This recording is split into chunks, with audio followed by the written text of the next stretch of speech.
The Bedouin are an old and proud people. Their ancestry dates back thousands of years, and they can be found in many parts of the Middle East today. The name Bedouin comes from the Arabic word bidu, or desert. Bedouin therefore means desert dweller. The Bedouin of the Negev are part of the Arab minority in Israel. With the establishment of the State of Israel, most of the Bedouin population lost their access to their traditional lands. Today, the majority of the Negev Bedouins are living in unregistered villages, while others live in 7 townships spread throughout the northern Negev.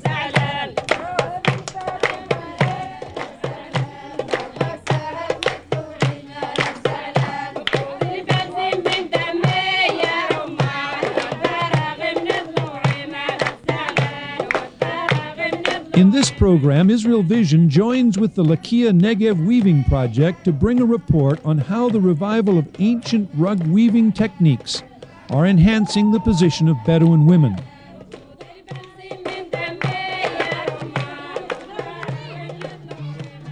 The Negev Bedouin are in a state of transition from a lifestyle based on seasonal herding and farming to a more modern lifestyle of wage earning. This change has created problems for the Bedouin society as a whole and for women in particular. Many women, therefore, have lost status in their communities and homes. However, they are now finding new strength from empowerment.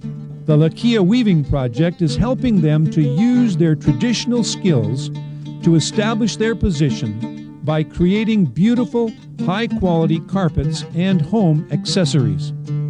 This revival of the old is enhancing once again the position of women in their families as wage earners, in their communities as artisans, and establishing them as role models for their daughters. The Lakia Negev Weaving Project is a registered charity in Israel. The project seeks to reach and empower Bedouin women through its income-generating possibilities.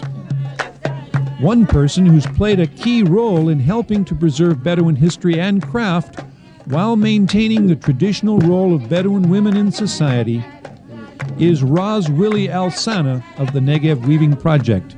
Women have many traditional skills, including weaving and spinning. They use the hair and the wool from their flocks, sheep wool, goat hair, camel wool, to spin and later to weave to make many of the daily artifacts that they had used as an integral part of their daily lives. Corn sacks for putting grain in, carpets to sit on, and tents to live in. The Weaving Project is located in Lakia, one of the 7 townships established by the government of Israel for the Negev Bedouin, who now number 120,000, or a quarter of the population of the Negev. In the 1970s, the Israeli government forced the majority of the Bedouin population to resettle in 7 townships and numerous unregistered villages in the name of progress. Only a few individuals living in these townships and villages, located near the ancient town of Beersheba, have been able to make the crossover and join Israel's skilled labor force in a modern high-tech society. However encouraging as this may seem, these few do not represent the vast majority of the Negev Bedouin. Today, none of these townships are viable as cities, and they suffer some of the country's highest rates of poverty and unemployment. Unfortunately, 30 years later, running water, electricity, and transport are still scarce. The Lakia Weaving Project helps to re-establish women and their position in society. They can use their skills as producers and wage earners. Their skills are valued again. Their position in society is re-established, both within their families and in society in general. The Lakia Negev Weaving Project is a non-profit organization that is registered as a charity inside Israel. Their purpose is to help the most marginalized and isolated women in society throughout the Negev. And their success against all odds has been very encouraging. This is vitally important because post-1948, As the Bedouin communities were dislodged from their lands, the position of women in particular was in decline. Women lost their roles in society. They became passive as men went off to earn money elsewhere.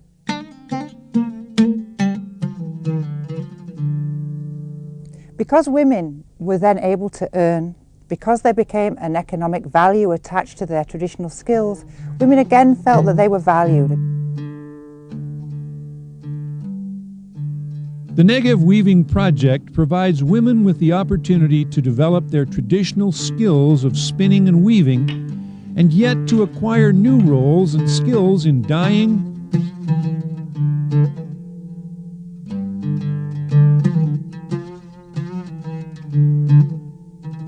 specialized weaving production, and business management, while using no child labor. It is very much a team effort. We have here in our weaving centre, which is based in Lakia, a core staff of 6 people. We 6 people facilitate a further 150 women to work. Overall, those 150 women are divided into spinners, weavers, and finishers. The wool used in the weaving products is from the local Awasi sheep and is spun in the traditional method on wooden drop spindles by Bedouin shepherdesses while tending their flocks. This spinning method dates back thousands of years. Awasi sheep wool is a very strong carpet wool. It's very durable. It's wool from the local Bedouin sheep. So by buying it, we're reintroducing a value to the fleece.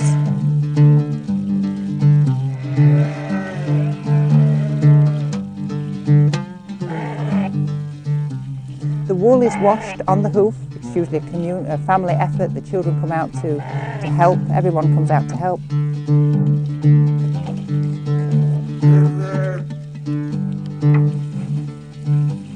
After the sheep have been washed, they are left to dry for about a week in a clean, straw-covered pen, so that the natural lanolin will be re-established into the wool. And then later, the same family come and shear it. So the wool is shorn at the end of April, beginning of May, as the greenery dies down before the heat of the summer sets in.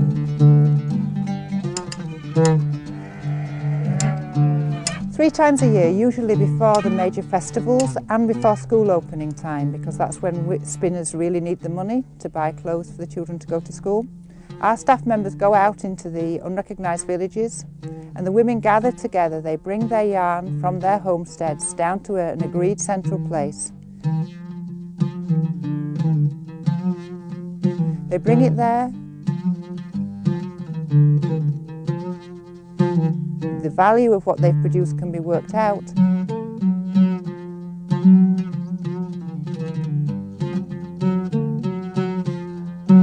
And then they will receive payment on the spot for the work that they've done.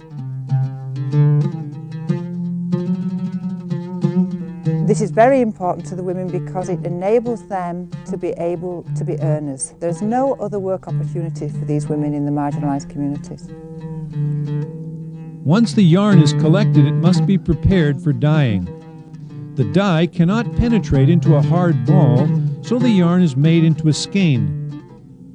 At the same time, the yarn is prepared for another process. When 2 strands are put together, this is called plying. It is then bound with a figure-8 action so that after it has been dyed, it can easily be separated.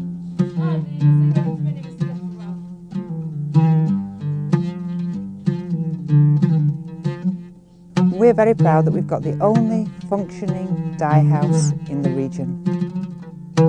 The dyes that we use there are bought in England. They're very high quality carpet dye.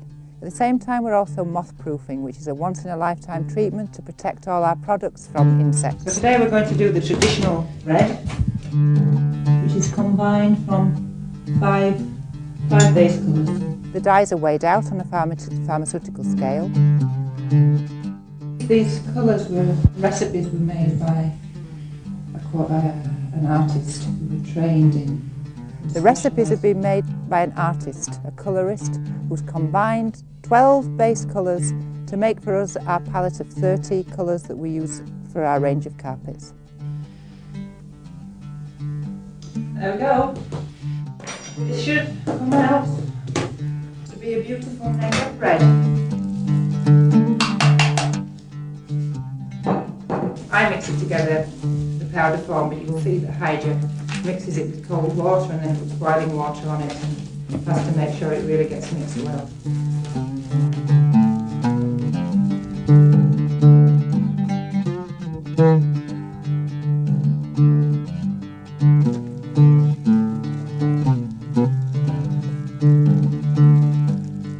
The powders are weighed, they're mixed together in a jug with cold water, and then they're introduced to the dye pot along with water and the required salts.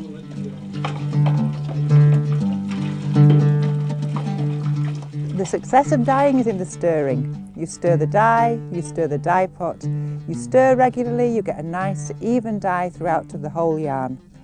The dye is brought with the yarn up to the boil over a period of 3/4 of an hour. It's simmered gently for 3/4 of an hour, and then it's drained and rinsed, and it's hung out on the washing line to dry. One of the women who does the dyeing was one of the very first women to go to school. She was able then to do this job 20 years later because she's numerate. The earnings she has from this job is what she has used to put her daughter through further education. The Bedouins did not always have access to modern dyes, and in previous centuries this limited the design possibilities of the carpets. Bedouin used to use black goat hair, beige camel wool and white sheep's wool to make designs on their weavings. What we think of as a traditional Bedouin carpet, the red and green and black stripes, was only introduced with synthetic dyes. We've introduced a whole new range of colours to supplement those beautiful traditional colours, colours that people feel comfortable with in their modern homes. After the yarn has been dyed, it's reballed, and then the two strands are plied together to make a very strong yarn suitable for warp-faced weaving.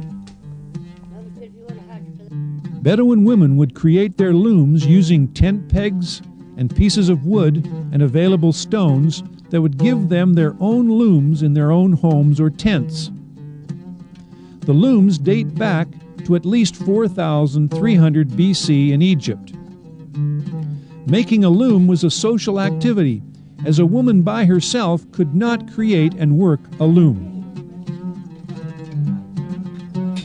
Many works in Bedouin life require a community and require community support and community spirit, and there's no better example of that than setting up a loom. You just can't do it on your own. You need at the very least, 3 women to set up a loom.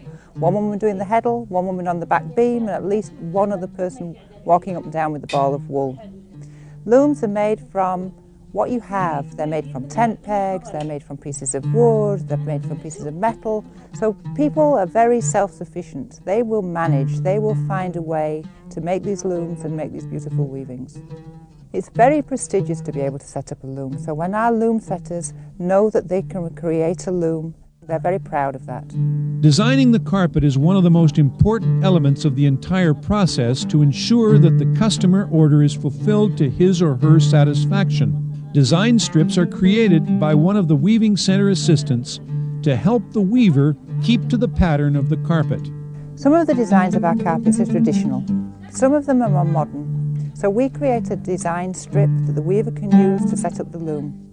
Once she's finished setting up the loom, before she actually starts weaving, one of our staff members goes along just to check that there's been no misunderstanding in terms of colour or what the design strip meant, so we can ensure that the piece of weaving is exactly the design that was intended. In weaving, one needs at least 3 pieces of specialized equipment.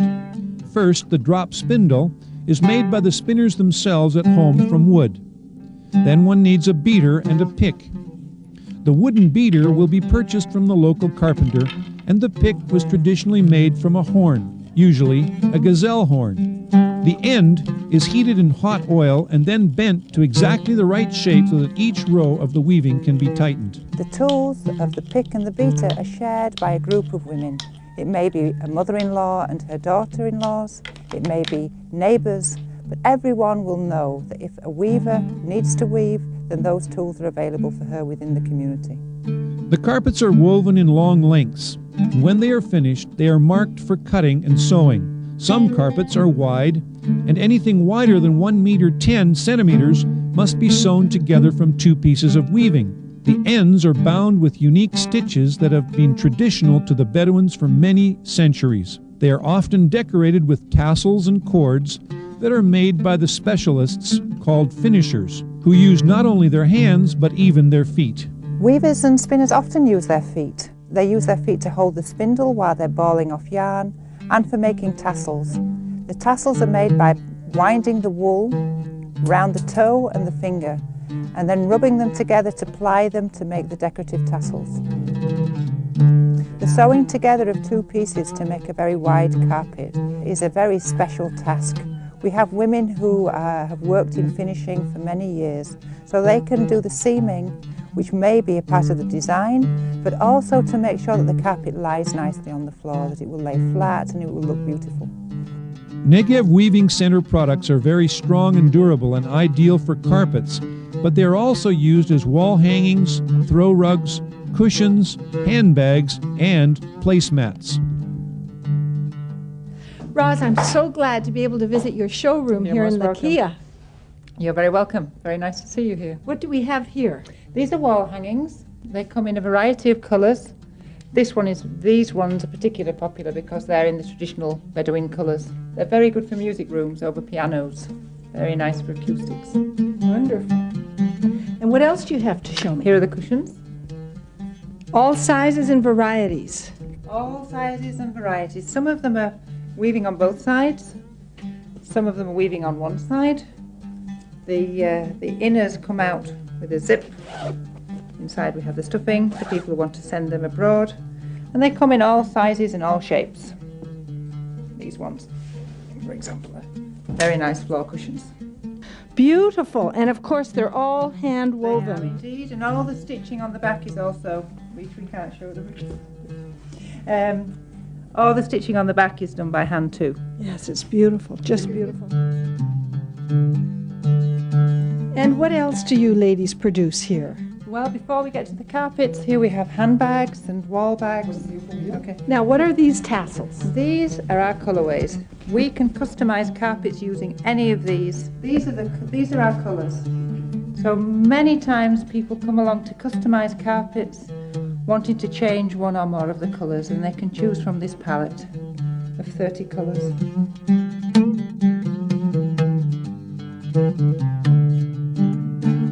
Now, what do we have here, Roz? Here we have shoulder bags. Very good. They're very good as computer bags too. We do a larger one for computer bags. And of course, these can be custom made as well. Yes. And do they close so that they're security We can put secure? zippers in them if people like, and some have flaps over them. Okay. These are wall hangings, a different type of wall hangings, but they can be used to put newspapers or letters in. There's a rod can go through here and they hang on the wall, and then they're used for decoration and for putting letters and magazines in. Beautiful. These are for decorating over doors, underneath windows. They can be used as notice boards in the kitchen. They're a decorative piece. These are very traditional decorative pieces. I'm just thrilled with the variety of products. Now, what I'm really wanting to see are some of your carpets. Okay. So here we have. So this is one of the most traditional pieces we've got. It's a beautiful Negev red base colour with the traditional designs on it. We do carpets in all sizes. The largest carpet we did was 5 metres by 5 metres. Of course, that had to have seams. Anything wider than 1.10 m will need at least one seam, but they can be made to custom sizes. And they can also be made to customize patterns. Yes, what most people tend to do is base it on an existing design, perhaps make the border proportionately wider or narrower, and change one or more of the colours to fit with the designs, perhaps on the furniture, the curtains, or wherever they would like to place the piece. Can you tell me, Roz, how I could order a carpet for my home? Certainly. First of all, pick out which is the design of the existing carpets that most appeals to you. All right, let me just have a little look at the colors here. Okay. Can we pull these carpets out and look at them? Okay. Okay. So first of all, you have to think about the size that you would need. And then you would need to think about whether or not this colorway was right for your home. Can I stand on, may I stand on it? Yeah, that's what they are, they're carpets. Now, after a while, would this lie flat? Certainly would. It's because it's been folded. Now, could you make this wider for me? I certainly could. Should I get my... Yes. Okay, I'll get my book. If you like this design and this texture, we can use it as the base to customize your carpet from it. So you may have it with you now, you may wish to go home and measure, but one of the things that I will need, obviously, is the size. Yes. How do you know how large? You know what? I'm going to email that to you. Okay. And I must say, I love this coloring and design because it not only reminds me of the hills of the Negev desert with the rocks, the burnt rocks, but it also reminds me of those little sheep and even the goats that roam those hills. Roz, do you get many visitors in your showroom? We do. We have lots of people coming, and now they can easily find us. Now we have the signposts. We have groups of tourists coming, with different interests. Some people come along and they wish to understand more about the Bedouin society, Bedouin traditions. Some people are much more interested in the techniques of the craft. We have ladies here who can guide them step by step through the processes. People who would like to try their hand at spinning or skeins or whatever are welcome to have a go. And people find it extremely informative and extremely entertaining. Yes, I know from my own visit that I have certainly enjoyed meeting the traditional Bedouin women and tasting their coffee and their cooking. It's been a wonderful experience. Spinning and weaving is part of a wider culture. The making of the coffee, the serving of delicious food, punctuating an occasion with coffee and tea is an essential part of that community spirit, of that coming together of women in their traditional clothes to help each other and contribute to their traditional crafts and to the community in general. One of the keys to success of the Negev Weaving Project is the immediate payment for the work done on every aspect of the carpet weaving process. The weaving is measured and paid for by the square meterage, and then every additional work is valued. The tasseling, the binding, the centre seaming, all has its rate that's known to all of the women. So at the end of a piece of work, the work is evaluated and the payment made. And then, of course, national insurance and tax are paid so that women have all their welfare state entitlements as employees.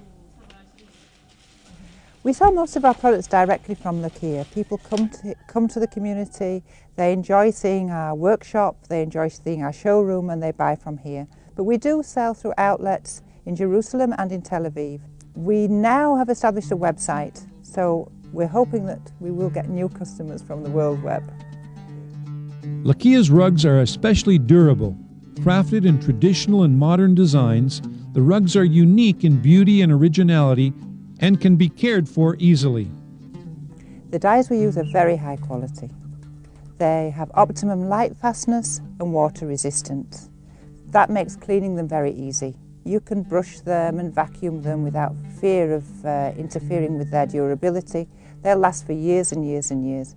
If necessary, they can be cleaned with water and mild detergent or dry cleaned.